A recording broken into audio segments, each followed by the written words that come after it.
All right, so I want to welcome everybody. My name is Kelly Sorensen. I'm the Executive Director at Ventana Wildlife Society, and you're here for our monthly Condor Zoom chat, and I really appreciate you joining us this evening. Just a quick update.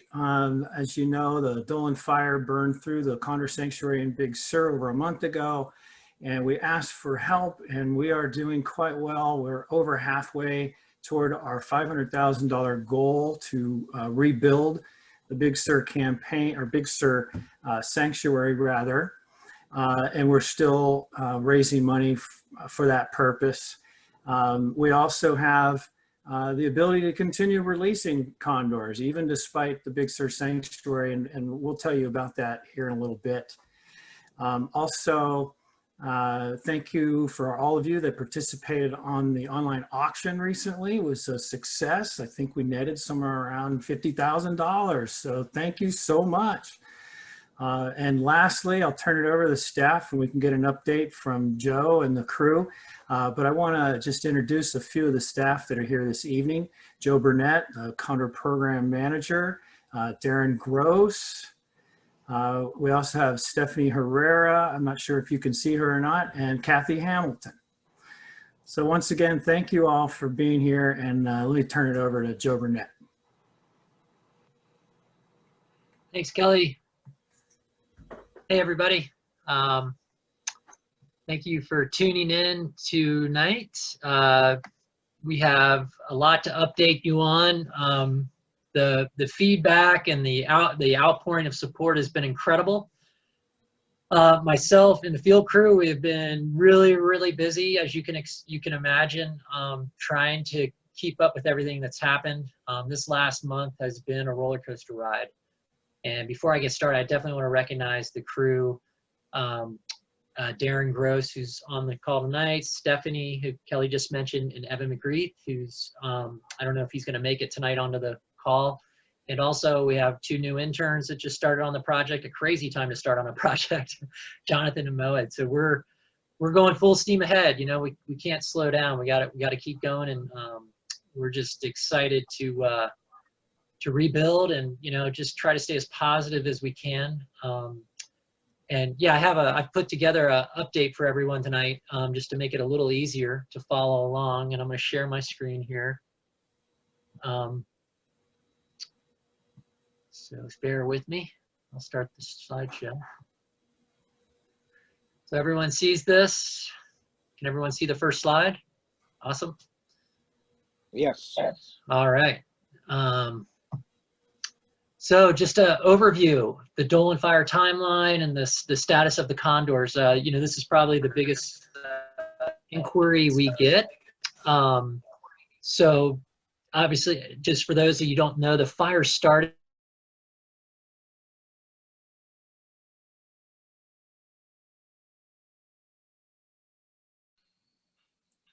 You muted yourself.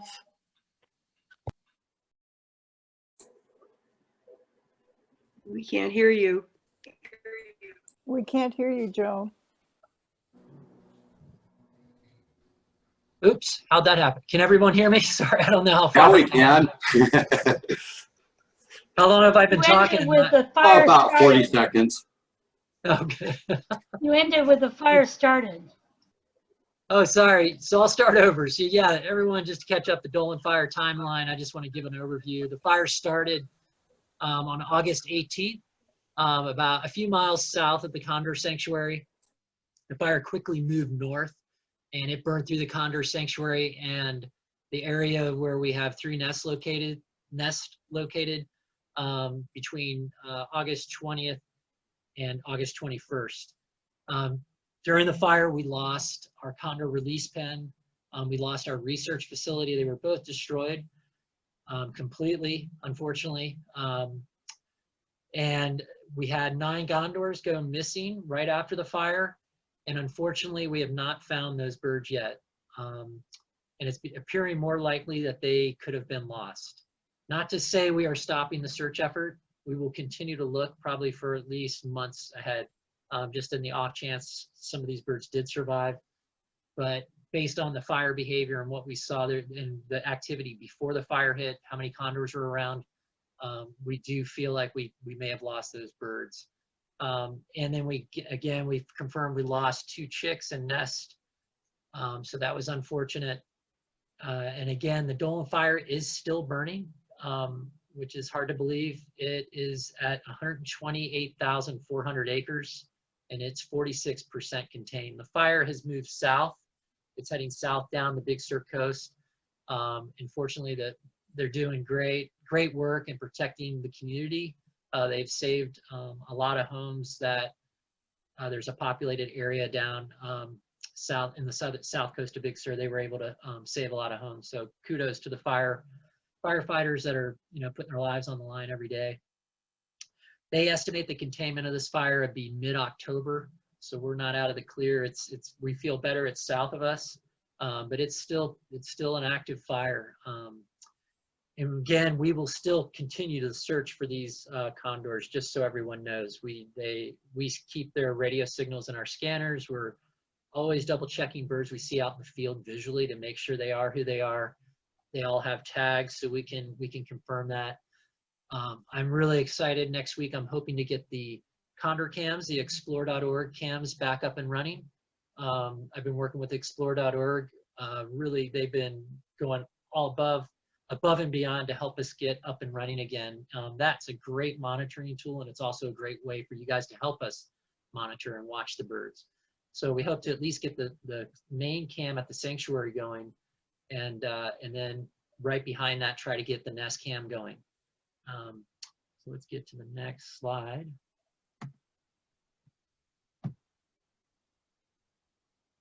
It's supposed to click, there we go. So I wanted to start with an Iniko update.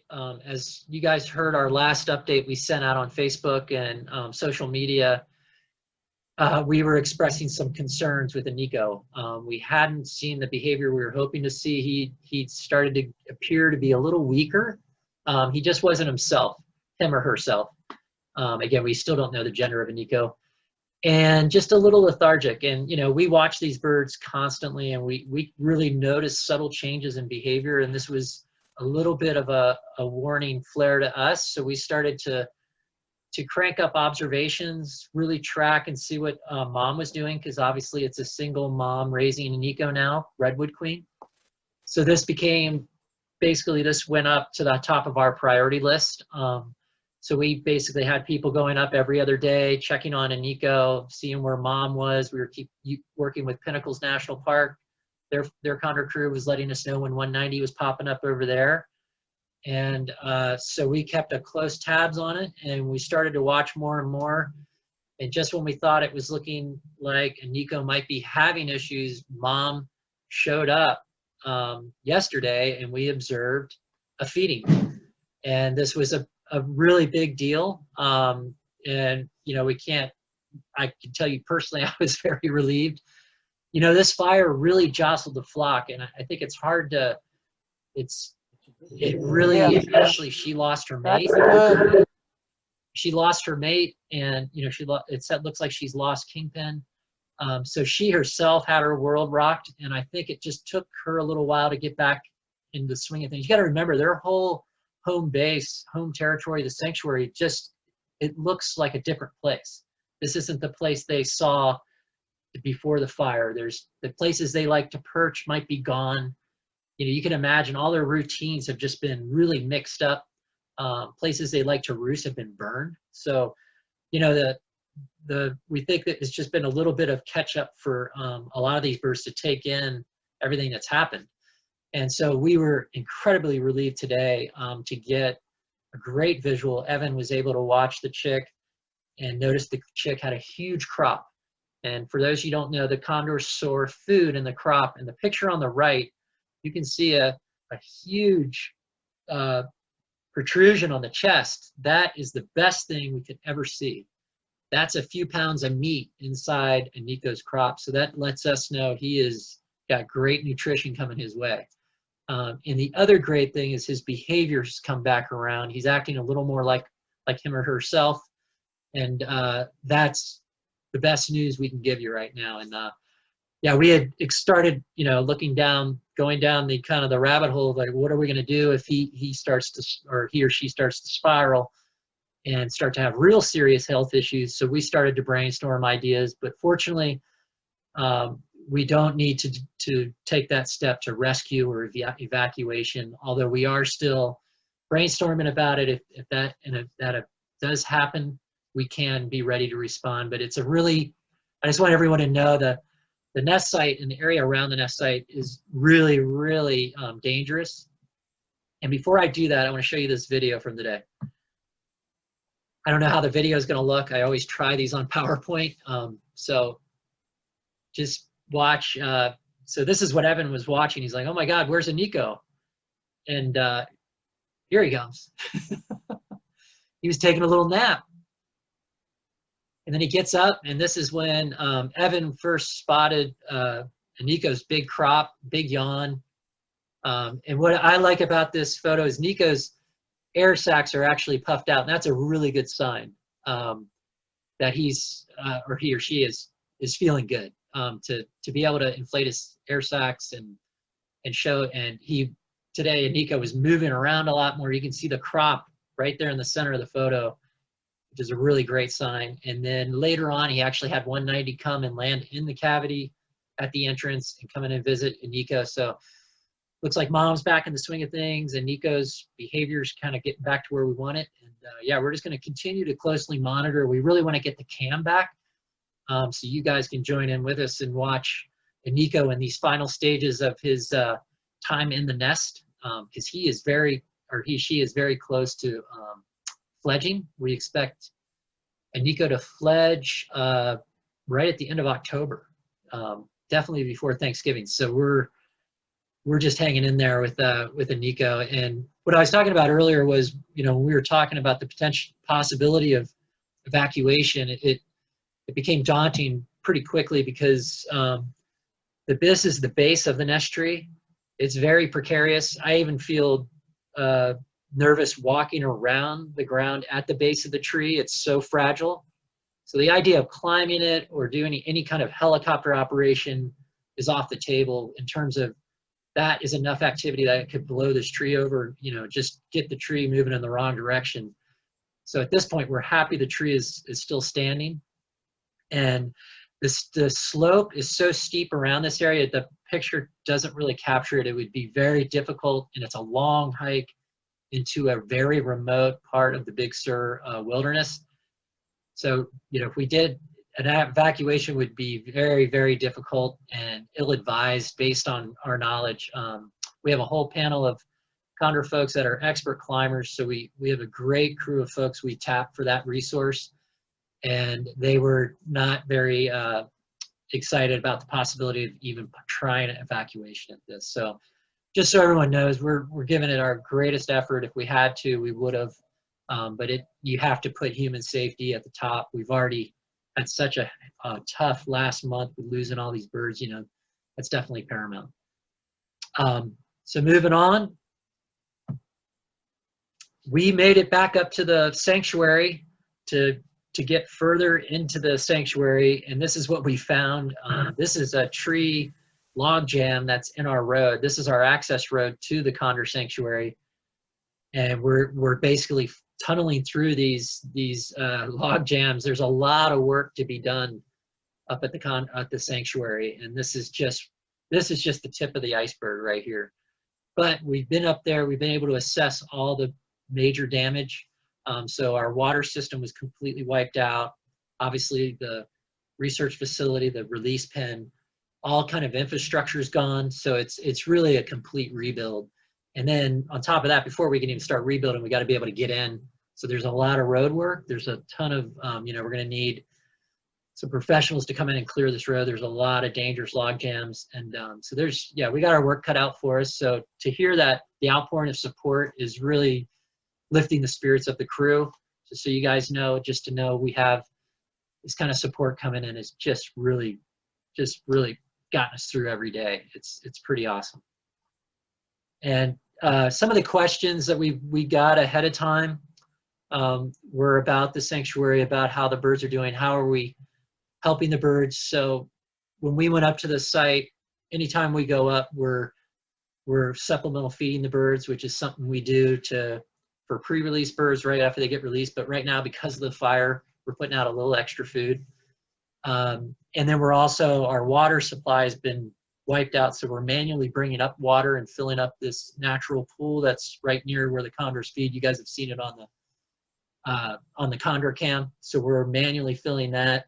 So it's a little extra work, but you know, it's the least. Those are the little things we can do to help this flock that's kind of been turned on its head, and help them kind of get reestablished and get settled back into the canyon. You know, who would have known? This is a tree on the right here. We went up last week and the fire is still, there's areas that are still burning. So it's pretty amazing to see weeks after this fire burned through, there's still fuels up there and tree stumps and stuff burning. So it's still dangerous up there. We're being as careful as we can. So, you know, we're proceeding cautiously and slowly with this. And we, you know, honestly, when the first rain comes, we'll feel really safe because that will put everything out. And hopefully that's sooner than later. Another update, everyone has been asking about our other nest down that we're pretty sure that chick survived based on the behavior of mom. This is 550. She wears a GPS tag, and that tag has told us pretty confidently that she is going back to her nest tree routinely to feed her chick. And her mate 652, they're just rotating around. So it's been really awesome to see some bright spots. And so everyone knows we still have 5 nests going in Central California. So it's still, you know, despite the fire, we still have 5 nests that are thriving. That includes Iniko, that includes 550's nest, and the nest over at Pinnacles. So we have probably 3 nests inland in and around Pinnacles. So it's still encouraging that we have really good production, and that's a sign of a really you know, that the flock is able, despite the fire, is able to sustain themselves in a way. They're still going to be able to produce 5 chicks this year. It's pretty exciting. And this is just another shot that to finish up on the sanctuary that, and Kelly alluded to it. We're fortunate that we have another release site in San Simeon, and that is going to really save us right now because we had 9 birds transferred up last week. And this is a big shout out to Pinnacles National Park and San Diego Wild Animal Park, who worked together to help us. And San Diego Wild Animal Park worked with Pinnacles and sent those pre-release birds up to the Pinnacles release pen. And in a couple weeks, we're going to grab 7 of those birds and move them down to the San Simeon release site and release them down there, hopefully in early November. So again, while we've had our fire setback, we are still pushing forward. We're still going to be able to maintain and release birds this year. Try to get the flock, that whole rebuild momentum. Try to get the momentum back that we had, and you start that with releasing birds. And we're going to get some work done next week up at the San Simeon release pen, and we're expanding it a little bit because of what happened with the fire, to make it a little more. To help us trap and not only release. So it's kind of just a kind of impromptu change we're making, but we're really excited about the San Simeon site. It's going to be our go-to spot for now. And obviously the Big Sur rebuild, you know, is definitely, you know, talking maybe at least a couple of years to get that back up and running. But in the interim, we're relieved that we have San Simeon. And to end on a really bright note, oh, and here's just a shot of us. This is how we're doing things these days. The old-fashioned way is carrying water down and filling up the pool. And it's pretty cool. You can actually see behind me up on the slope there, the fires, there's still areas that are still burning. Again, they're kind of contained. They're just areas that are still kind of hot. And so we usually do our trips pretty quick. We get in and out of there. Yeah, the water's definitely been a nice thing to add. You know, we know the birds on their own can find water. There's tons of water around Big Sur. There's springs and rivers, and we know the birds can do it. But this is just a nice thing we can do to help some of the younger birds out that aren't quite as savvy as the older guys. So yeah, this, and then we're also putting out food for them. So that's actually a good thing.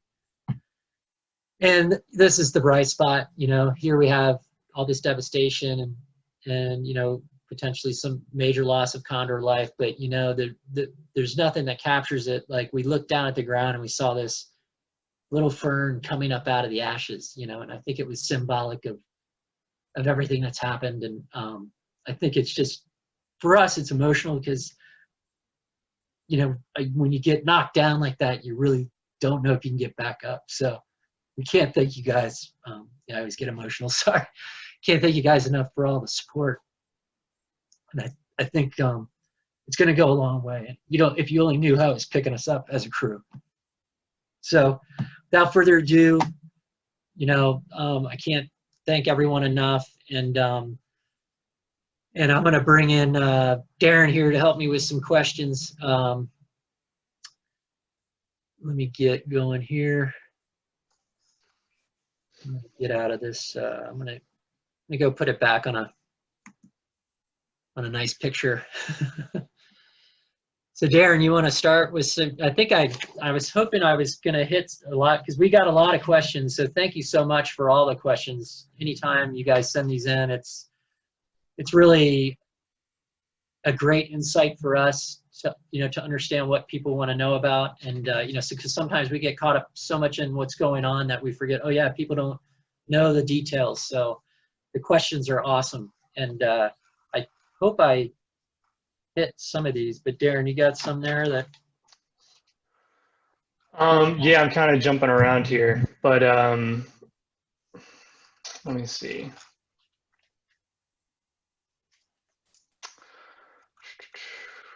Sorry, just trying to find one of the ones I've been looking at. I've seen some questions along the lines of like, just, why can it be harder for condors to escape the fire, like at night or just in general? And I mean, it can really depend on just the conditions that they're in when the fire burns through. I mean, the situation we had here with the Dolan Fire is, it did come through at night, so a lot of the birds were roosting. And if they're in a place where it's just hard for them to get out of, or if they're sitting there long enough and there's a lot of smoke, it's dark, it's really hard for them to navigate. It can just be hard for them to escape. So they're pretty, they've been adapting to wildfire really since they've been moved into California, so for hundreds of years, but just the fires we're seeing now are just things they're not used to at all. So it's just a much tougher situation for them to navigate. Yeah, and to piggyback Darren, we took a closer look at the data. Obviously, everyone saw how many birds were perched in the sanctuary and stayed the night. This night the fire burned through, which we estimated there were over 20 birds actually in the canyon that night, and that it could have been a lot worse. It's really unfortunate. It looks like we lost 9, but based on the data we looked at, we could have lost over 20 birds. So it was a situation, we think, where depending on where exactly you were perched in the sanctuary, the fire varied greatly from one spot to the next and how intense it burned. So it could have just been that variation, and some birds just didn't have the opportunity to escape like others did because of just where they happened to be was a more intense area of the fire, more fuel. So there was a lot of randomness, but when we looked at it, it was very eye-opening to us that we kind of felt like we did dodge a bullet in terms of we could have lost a lot more, we believe. So there's a silver lining that, that's the best I can come up with.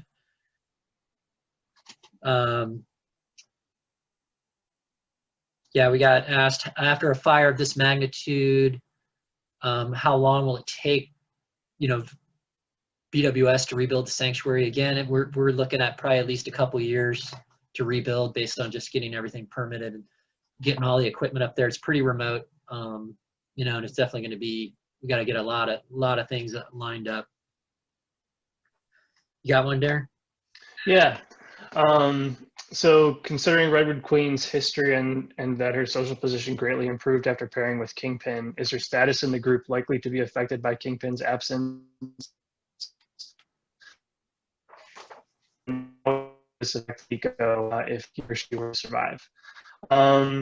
So it will kind of remain to be seen. 190 was a very dominant bird. If she could pair up with another dominant male again, and her status wouldn't be that affected, but it will probably be affected at least to some degree, even if it's just minimal.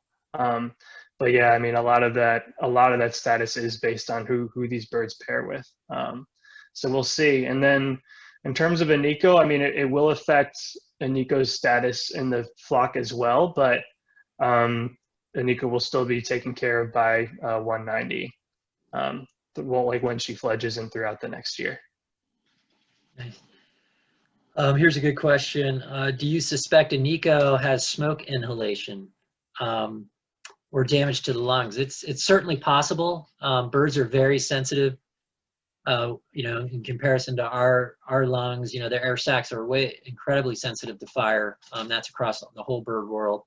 So we do suspect that Aniko definitely was impacted by the smoke. To what level, we don't know. Hopefully, obviously it's looking like he did get impacted, and maybe Aniko's starting to recover from that, which would be expected. And the exact level of damage we won't know. Just condors are incredibly tough birds. We know that just in general from other stuff we've seen. Just how resilient they are. So I think they get a lot of curveballs thrown them out in the wild. I mean, these are wild birds, so nature built them tough. So it's really encouraging to see Aniko make the turn. So we're just going to continue to watch closely, obviously. Here's another question. Do you think if the condors tried to save themselves, which way would they have gone and how far? Perhaps like hundreds of miles east. I think what we've seen is that it seems like a lot of the birds are going to other known locations for them that have resources. So a lot of birds that we typically see in Big Sur or San Simeon that we're close to or caught in the fire, we've seen over more at Pinnacles in the past few weeks, loading up on food and water over there. So I don't know. It's hard to say if they would have gone somewhere completely new, but it does seem, at least from our observations with this fire, that they're going to places where they know they can get resources. Yeah, we got another question about 1033, the bird we evacuated from the Cliff Nest site a few weeks ago. That bird is doing really well, and they have it actually in a pen at LA Zoo where that chick can actually look out into a flight pen and see other condors. And the minute that 1033 could see other condors, her behavior just skyrocketed. She completely changed. It just became very active, very excited. She was almost a little depressed. And then they put her out in front of some other birds, and she's just won't take her face away from the little opening. And when she's big enough, they'll let her out into the population of the birds out in the main flight pen. So that was really exciting to hear. She's feeding really well. She had an elevated lead level, and that's actually initially went up when she was in captivity, but it's now starting to come down. So that was a little concerning, but it's encouraging to see it coming down. And she's definitely, she'll be on track to get released either here at Big Sur or Pinnacles this time next year. So we're pretty excited. So is Question she there. being fostered? So we have another question here, just asking about how Pasquale is doing, if he has been sighted. And yeah, actually, just this past week when I was up there with Evan at a release site to assess some things, we saw Pasquale flying around up there. So looks like he's doing well. There is food around, so it looks like he'll be getting into that. But yeah, he was looking good.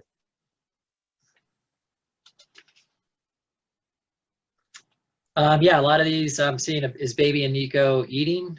Yes, that's the best update we have today, obviously. And Hey Joe, there's a question that came over the chat that's wondering how you're getting the videos and the pictures of Aniko now without the cameras up.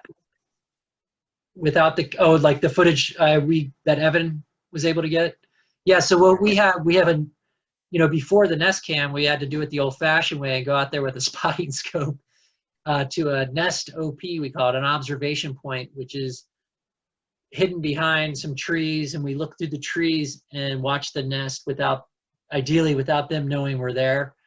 And so we have a spot that we've always used where we sit with the scope. So we have an adapter that we can hook our iPhones to that we can actually film through these high-powered scopes that footage. So all that footage today was taken with a really nice scope with just a simple iPhone attached to the eyepiece. And we get those incredible images like Evan got today. And that's how we're monitoring right now. And that's why we're excited to get the Nest Cam back. And it's looking really good for early next week that I'm hoping we have that up and running again.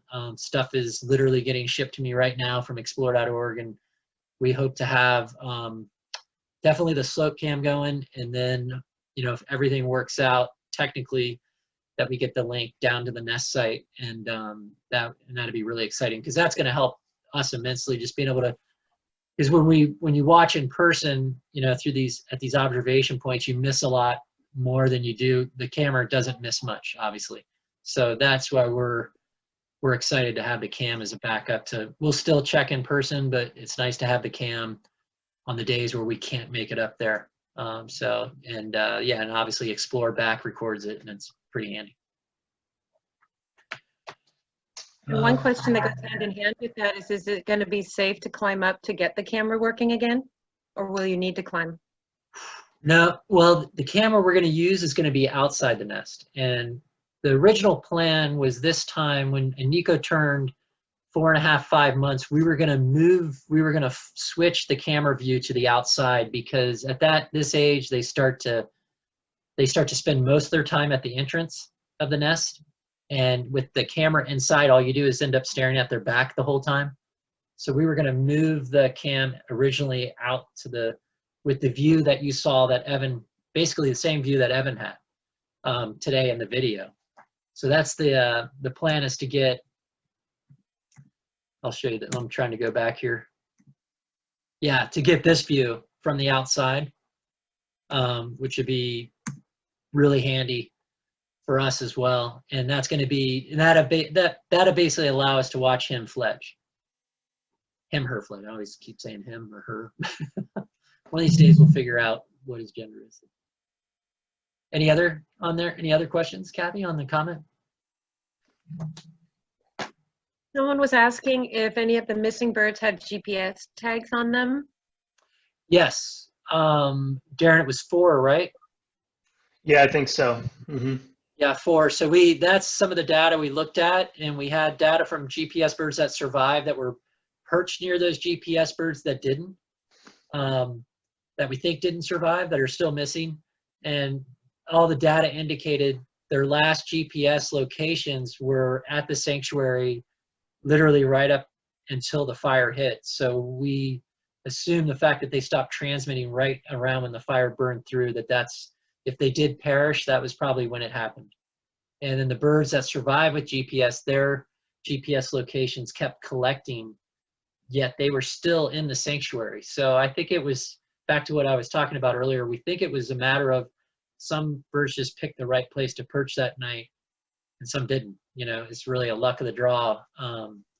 And fire behavior is really erratic, as you guys saw on the cam that night, you know, and we saw it after we went up there. There were areas that were charred with nothing left. And then right next to it, there'd be a patch of trees, perfectly green, untouched. So the fire burns in a mosaic. And I think that's, at the end of the day, I think that maybe saved some condor, you know, that it could have been way worse if it had just burned the entire place down, you know. So, and that's generally, I think wildfires do that. They have that mosaic type pattern when they burn. They leave islands of areas untouched. So I think that's what maybe saved a lot of birds. Yeah, go ahead. Darren, you got any more? Yeah. Just a question that's more about like the evolution of condors. You know, asking, you know, for them being so social, and also sort of the coevolution between redwoods and condors. And this person asked, does social help them find food, or with sharing food and help their survival in that way? And it certainly seems to be the case that because they're so social, it actually helps all of them together find food and survive. Because a lot of them adapted to eating things like some of the extinct megafauna species. So when one of those dies, and with the birds being social, they're all able to sort of attract to each other to those food sources. And then they also asked how important redwoods are as nesting sites to fire-prone ecosystems. And yeah, the redwoods are extremely important because they're so fire resistant. Another nest that Joe had mentioned before, and the chick at 550 that's another redwood nest that survived the fire, and that tree is massive that nest is in. We definitely think that had something to do with that chick being able to survive the fire burning through. Yeah, that tree was substantial. The this redwood is just a little bit lower. And then the one that where one of the chicks was lost, those two nests where the chicks were lost, the cavities, they were up near closer to the ridge top, and we think that had something to do with it. Maybe why those chicks were lost is just that tree aspect being, and again, the randomness of the fire. It's just, the fire is pretty erratic, whether winds hit it at certain times. We see that loud and clear on this fire. There's just certain areas that burned hotter than others, and unfortunately, it just, if the condors were in the path, it was, definitely probably wasn't a good thing.